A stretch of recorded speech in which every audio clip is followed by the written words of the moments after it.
ওয়াইফের সাথে নিত্যদিনের খুনসুটি আর হাসি ঠাট্টার মধ্য দিয়ে বেশ ভালোই সময় কাটছিল প্রীতমের। সবকিছু স্বাভাবিকভাবেই চলছিল, কিন্তু হঠাৎ প্রীতমের বাসায় আসে তার এক বন্ধু এবং সেই বন্ধুর জাপানি স্ত্রী। বন্ধুর স্ত্রীকে প্রথম দেখাতেই প্রীতমের মাথা যেন একটু ঘোলা হয়ে যায়। অদ্ভুত এক আকর্ষণে ভর করে তার মন, আর সেখান থেকেই শুরু হয় প্রীতমের ভিতরে ভিতরে ইটিস পিটিস ভাবের জন্ম। তবে বন্ধুর স্ত্রী ইরাও কিন্তু কম যায় না। সেই খুনসুটিতে সেও এক ধরনের ইঙ্গিত ফিরিয়ে দেয়।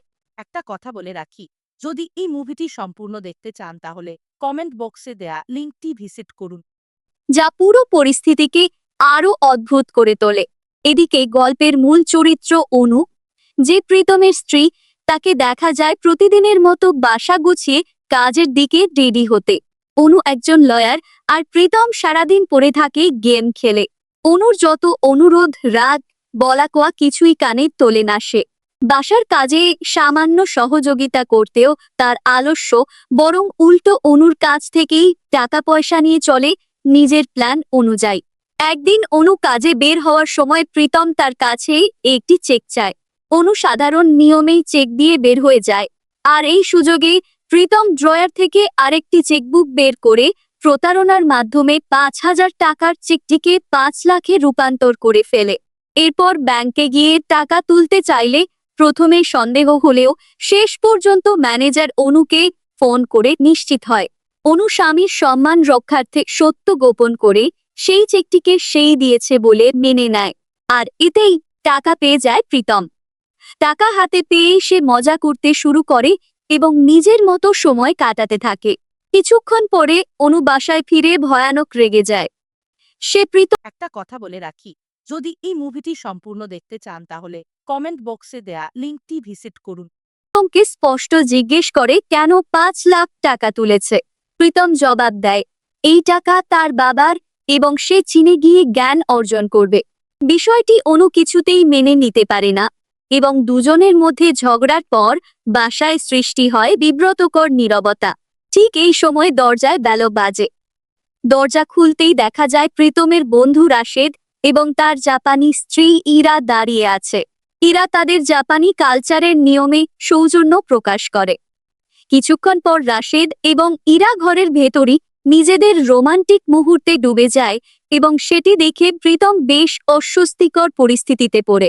এরপর এক পর্যায়ে ইরা প্রীতমকে প্রশ্ন করে সে রোমান্টিক কিনা। প্রীতমও গর্ব করে নিজেকে রোমান্টিক বলে দাবি করে। সবকিছুই সাধারণ একটি সম্পর্ক ড্রামার মতো চলছিল, কিন্তু পরিস্থিতি অদ্ভুত দিকে মোড় নেয় যখন পরবর্তীতে জানা যায় বন্ধুর জাপানি স্ত্রী ইরা আদৌ মানুষ নয়। এখান থেকেই গল্পের নতুন রহস্যের সূচনা হয় এবং প্রীতমের জীবন ও কৌতূহল সম্পূর্ণ অন্য পথে মোড় নিতে শুরু করে। অনু রান্নাঘরে রান্না করছিল। পিছন থেকে চুপিসারে গিয়ে প্রীতম তাকে জড়িয়ে ধরে।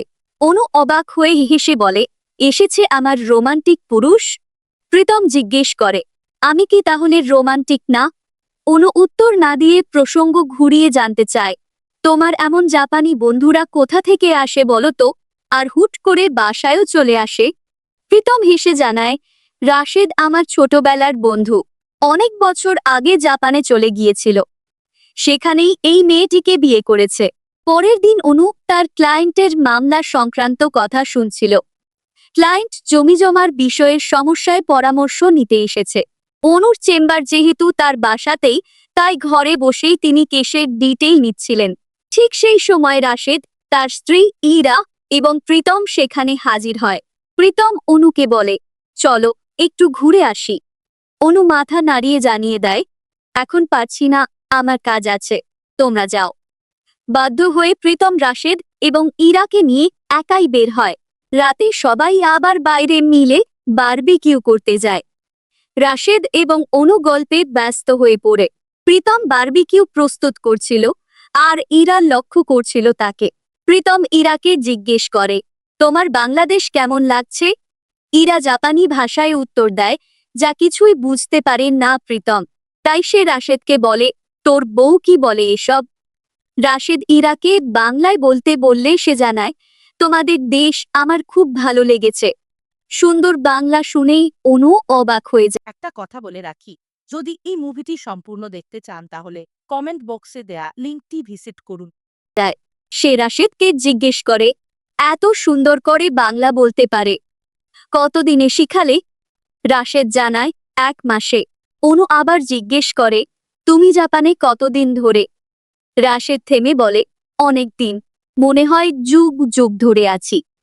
এরপর অনু জানতে চায়, শুনেছি তুমি নাকি রিসার্চ করছো। রাশেদ হেসে বলে, মানুষের মন নিয়ে রিসার্চ করছি। কয়েক মুহূর্ত পরে রাশেদ জানায়, ইরা কিন্তু গানও গাইতে পারে। সেই ইরাকে গান গাইতে বললে ইরা প্রথমে জাপানি গান গায়, কিছু বুঝতে না পারলেও সবাই প্রশংসা করে। পরে বাংলাতেও গান গায় ইরা, আর সেটা শুনে প্রীতম আরো মুগ্ধ হয়ে যায়। প্রীতম সুযোগ পেয়ে ইরার সঙ্গে আলাপ জমায়। একসময় বলে ওঠে, আমি খুব সেনসিটিভ মানুষ। ইরা শান্ত গলায় উত্তর দেয়, আমি জানি তুমি কবিতা ভালোবাসো। প্রীতম চমকে জিজ্ঞেস করে, তুমি কিভাবে জানলে? ইরা চোখের দিকে তাকিয়ে বলে, আমি তোমাকে বুঝতে পারি। তোমার মনটা খুব নরম, কিন্তু তোমার মনে অনেক কষ্ট লুকানো আছে। দূর থেকে অনু কথাগুলো শুনে বিরক্ত হয়ে ওঠে। সে বলে, তোমার আবার কোনো কষ্ট? প্রীতম হাসি চেপে বলে, তুমি বুঝবে না। প্রীতম জীবনানন্দ দাশের কবিতা আবৃত্তি করতে শুরু করলে ইরা মন দিয়ে শুনতে থাকে, আর অনুর চোখে তখন স্পষ্ট হিংসা। কবিতা শেষে প্রীতম ফ্রেশ হতে যায় এবং আয়নায় ইরার অদ্ভুত প্রতিচ্ছবি টের পায়। এমনকি মাঝে মধ্যে তাকে ভেসে থাকতে দেখেও চমকে ওঠে। অন্যদিকে রুমে গিয়ে অনুরাগে বসে থাকে। প্রীতম শুতে এলে অনু ঠান্ডা কণ্ঠে জানতে চায়, তোমার বন্ধুরা কবে যাবে? প্রীতম কোনো উত্তর না দিয়ে শুয়ে পড়ে। অনু কড়া স্বরে বলে, তুমি ওই মেয়েটার সামনে সেই বিচ্ছিরি গলায় কবিতা পড়লে কেন? সম্পূর্ণ আনস্মার্ট লেগেছে। রাগে তর্ক শুরু হলে প্রীতম বলে, ঠিক আছে, আমার সঙ্গে কথা বলার দরকার নেই। বালিশ নিয়ে রুম ছেড়ে বের হয়ে যায় সে। রাতে ইরা জানালার পাশে বসে চিন্তা করছিল। রাশেদ জিজ্ঞেস করলে ইরা বলে, আমি প্রীতমকে ভাবছি, সে আমাকে নিয়ে কত ভাবে। সে খুব ভালো মানুষ। রাশেদ প্রশ্ন করে, আর আমি? একটা কথা বলে রাখি, যদি এই মুভিটি সম্পূর্ণ দেখতে চান তাহলে কমেন্ট বক্সে দেয়া লিঙ্কটি ভিজিট করুন। তার শান্ত গলায় বলে, তুমি আমার শিক্ষক, বন্ধু। রাশেদ কাছে আসতেই ইরা অস্বস্তি প্রকাশ করে। তখন রাশেদ তার হাতের বিশেষ ঘড়িতে কিছু সেট করে তাকে স্পর্শ করলে আচরণ বদলে যায়, আর সে রাশেদের কাছে নরম হয়ে ওঠে। ওদিকে সোফায় ঘুমিয়ে থাকা প্রীতমকে অনু চুপিসারে কম্বল দিয়ে ঢেকে দেয়। পরদিন সকালে রাশেদ নাস্তা এনে দেয় প্রীতমের জন্য, আর জিজ্ঞেস করে ঝগড়ার কারণ। প্রীতম কৌতুক করে জবাব দেয়, তোমাদের হয় না নাকি? তখন আবার অনু রান্না করছিল এই রান্নাঘরে। প্রীতম পেছন থেকে এসে তাকে জড়িয়ে ধরে। হঠাৎ এভাবে জড়িয়ে ধরায় অনু বলে আসছে, আমার রোমান্টিক পুরুষ। প্রীতম জিজ্ঞেস করে, কেন, আমি কি রোমান্টিক না? অনু তখন প্রসঙ্গ ঘুরিয়ে বলে, তোমার এরকম জাপানের বন্ধু কোথা থেকে এলো? আবার হুট করে বাসাতেও চলে এলো। প্রীতম জানায়, রাশেদ তার ছোটবেলার বন্ধু, অনেক বছর আগে জাপানে চলে গেছে। তারপর জাপানি মেয়েকেই বিয়ে করেছে। পরের দিন অনু তার এক ক্লায়েন্টের কথা শুনছিল। ক্লায়েন্ট জমিজমা নিয়ে সমস্যার কথা বলছিল। অনুর চেম্বার তার বাসাতেই, তাই সে মন দিয়ে কথা শুনছিল। সেই সময় রাশেদ, তার স্ত্রী এবং প্রীতম আসে। তারপর প্রীতম অনুকে বলে, চলো ঘুরে আসি। অনু জানায় তার এখন কাজ আছে, তারা যেন যায়। তাই প্রীতম রাশেদ আর তার স্ত্রীকে নিয়ে একাই বের হয়ে যায়। রাতে সবাই আবার একসাথে বারবিকিউ করে। সেখানে রাশেদ এবং অনু কথা বলতে থাকে। প্রীতম বারবিকিউ প্রস্তুত করছিল, আর ইরা তা দেখে। প্রীতম ইরাকে জিজ্ঞেস করে, বাংলাদেশ কেমন লাগছে? ইরা জাপানি ভাষায় কিছু বলে, কিন্তু প্রীতম কিছুই বুঝতে পারে না। তাই সে রাশেদকে বলে, তোমার বউ কি বলে এসব? রাশেদ তখন ইরাকে বাংলায় বলতে বলে। ইরা বাংলায় জানায় যে তার বাংলাদেশ খুব ভালো লেগেছে। এভাবে ইরাকে সুন্দর বাংলা বলতে দেখে অনু জিজ্ঞেস করে, কতদিনে এত সুন্দর শিখলে? রাশেদ জানায়, মাত্র 1 মাসে। অনু তখন আবার জিজ্ঞেস করে, রাশেদ কতদিন ধরে জাপানে? রাশেদ হাসতে হাসতে বলে, অনেক দিন হয়ে গেছে, মনে হয় যুগ যুগ ধরে আছে। অনু বলে সে শুনেছে রাশেদ নাকি কিছু একটা নিয়ে রিসার্চ করছে। রাশেদ জানায় সে মানুষের মন নিয়ে রিসার্চ করে, আর জানায় ইরা খুব ভালো গান গাইতে পারে। এরপর ইরাকে গান গাইতে বললে ইরা জাপানি ভাষায় গান গায়। কেউ বুঝতে না পারলেও সবাই প্রশংসা করে। এরপর বাংলায় গাইতে বললে ইরা বাংলাতেও গান গায়, আর প্রীতম তাতেও প্রশংসা করে। এরপর প্রীতম ইরার সাথে বসে গল্প করতে থাকে, আর রাশেদ ও অনু তা লক্ষ্য করে। প্রীতম ইরাকে জানায় সে খুব সেনসিটিভ মানুষ। ইরা বলে সে জানে প্রীতম কবিতা পছন্দ করে। এটা শুনে প্রীতম অবাক হয়। ইরা বলে সে প্রীতমের মন বুঝতে পারে। তার মন নরম, কিন্তু ভেতরে অনেক কষ্ট লুকিয়ে আছে। অনু এটা শুনে অবাক হয়ে জিজ্ঞেস করে, কষ্ট আবার কি? প্রীতম বলে তুমি বুঝবে না। প্রীতম বলে সে জীবনানন্দ দাশের কবিতা শোনাবে। ইরা বলে সে রবীন্দ্রনাথকে চেনে। তারপরও প্রীতম জীবনানন্দের কবিতায় শোনায়। এতে অনু স্পষ্টই জেলাসি ফিল করে। রাতের শেষে প্রীতম আয়নার সামনে নিজেকে অদ্ভুতভাবে ফিল করতে থাকে, আর অন্যদিকে অনুরাগে বিছানায় বসে থাকে। প্রীতম শুতে এলে অনু জিজ্ঞেস করে তার বন্ধুদের কবে যাবে। প্রীতম কোনো উত্তর না দিয়ে শুয়ে পড়ে। অনুরাগে বলে রাশেদ যখন হাসছিল তখন কেন তুমি ওর স্ত্রীর সামনে কবিতা বলতে গেলে? প্রীতম রেগে বলে তুমি আমাকে আনস্মার্ট বলছো, আর ইরা আমাকে বলে আমার মতো স্মার্ট ছেলে নাকি জাপানেও নেই। তারপর বালিশ নিয়ে প্রীতম রুম ছেড়ে বের হয়ে যায়। অন্যদিকে ইরা রাশেদের রুমে বসে প্রীতম নিয়ে ভাবছিল।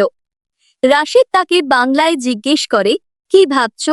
ইরা জানায় প্রীতম একজন ভালো মানুষ এবং সে তাকে নিয়ে ভাবছে। রাশেদ জিজ্ঞেস করে আমাকে কেমন লাগে? ইরা বলে শিক্ষক বা বন্ধুর মতো।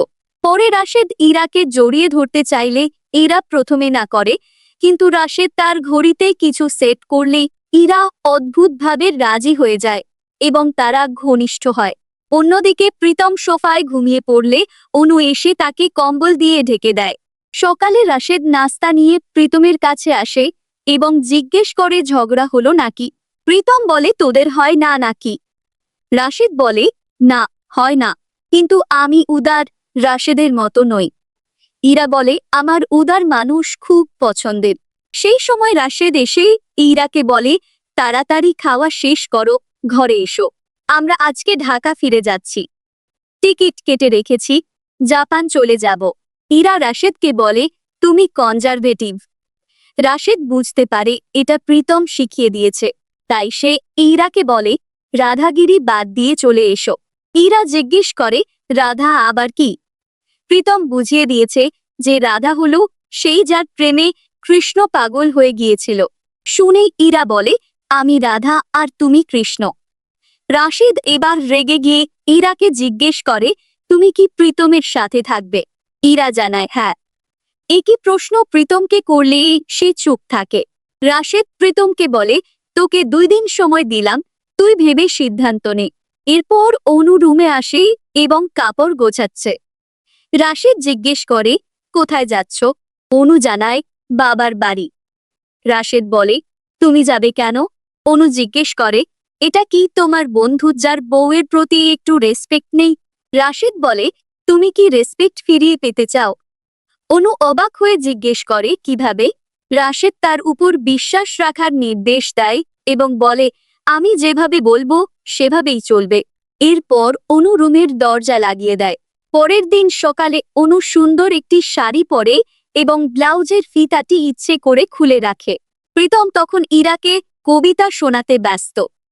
অনু প্রীতমের সামনেই রাশেদকে ডেকে ঘরে নিয়ে আসে এবং ব্লাউজের ফিতাটি লাগিয়ে দেয়। সেই সময় প্রীতমও ঘরে এসে বলে তোমার ব্লাউজের ফিতা লাগানো দরকার, আমাকে ডাকতে পারলে আমি লাগিয়ে দিতাম। অনু তাতে উত্তর দেয় যাও, ইরাকে কবিতা শোনাও, আর এরকম ছ্যাঁচার উকিঝুঁকি বন্ধ করো। প্রীতম কষ্ট পেয়ে বাইরে গিয়ে সিগারেট খেতে থাকে। রাশেদ সেখানে এসে জিজ্ঞেস করে কেমন লাগছে? প্রীতম বলে অনু এরকম করবে স্বপ্নেও ভাবেনি। রাশেদ প্রশ্ন করে তুই কি করছিস? প্রীতম জানায় আমি তো আর তোর বউয়ের মাথায় ফিতা বেঁধে দিচ্ছি না। রাশেদ বলে তুই আরো বড় কিছুর জন্য অপেক্ষা করছিস। এইটা শুনে প্রীতম বলে উল্টাপাল্টা বলিস না, আমি লম্পট না, পারলে নিজের বউকে গিয়ে সামলা যা। রাশেদ তখন বলে, আগে নিজের বউ সামলাও, দেখো পারো কিনা। তাই রেগে গিয়ে বলে, ভদ্রতার সীমা লঙ্ঘন করিস না।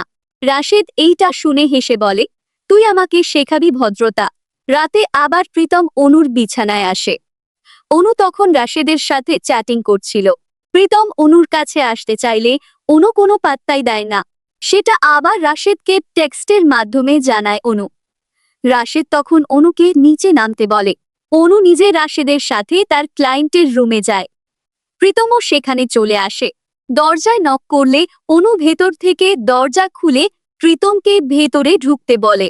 প্রীতম ভেতরে ঢুকে রেগে গিয়ে বলে, হোয়াট ইজ দিস? রাশেদ বলে, আমার বউয়ের সাথে তোর হোয়াট ইজ দিস? প্রীতম আরও রেগে যায়।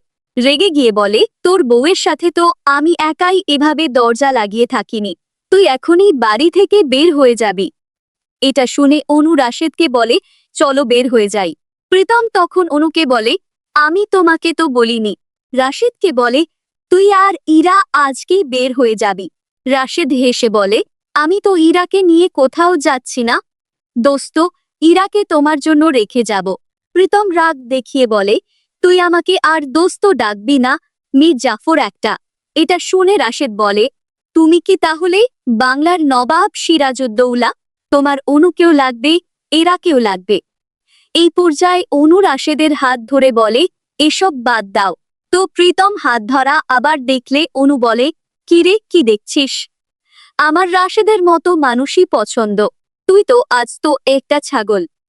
রাশেদ আবার হাত ধরে অনুকে বলে, তোমার সাথে ওর মানায়, বলো তোমার সাথে শুধু আমাকেই মানায়। এবার প্রীতম আর নিজেকে ধরে রাখতে পারে না, সে মেরেই বসে রাশেদকে। মারার পর প্রীতম বুঝতে পারে সে ঠিক কাজটি করেনি, তাই সরি বলতে রাশেদকে যায়। রাশেদ তখন প্রীতমকে বলে, আমাকে সরি না জানিয়ে ইরাকে গিয়ে জানা। ইরা তখন ঘরেই আছে। প্রীতম আবার রাশেদকে বলে, ইরাকে ডাক। রাশেদ জানায়, আমি পারবো না। প্রীতম তাই ইরার কাছে এসে সরি জানিয়ে বলে, আমি তোমার সাথে থাকতে পারবো না, আমি শুধু অনুকেই ভালোবাসি। কিন্তু ইরা কোনো রেসপন্স দেয় না। তখন প্রীতম ইরাকে টাচ করে, এতে প্রীতমের শখ পূর্ণ হয়। এরপর সে দেখতে পারে এরা চার্জ নিচ্ছে।